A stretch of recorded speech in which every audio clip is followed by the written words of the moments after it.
A Week in My Life with our Guyabano Gold. Ayan po, umiinom tayo morning, afternoon, tsaka dinner. Kung may marami po tayong stock at budget. Nagtatanong po kayo, bakit po ba ako umiinom nito? May malubha po ba akong sakit? Ganon. So kahit wala po kayong sakit, pwede po kayong uminom nito. Meron po akong allergic rhinitis at namana ko po yon sa aking ama. Pero hindi po ako naniniwala kung mana-mana po yung sakit is hindi na po siya gagaling. May kagalingan po ang sakit.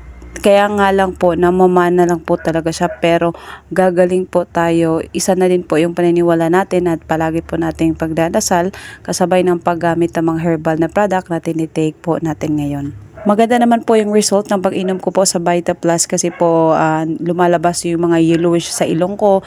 Makikita po ninyo yan sa aking preview sa video at meron na naman po akong naluwa nung isang araw, umaga, ganun po. Meron po ang baho po talaga niya pero nagpapasalamat ako at lumabas po talaga siya.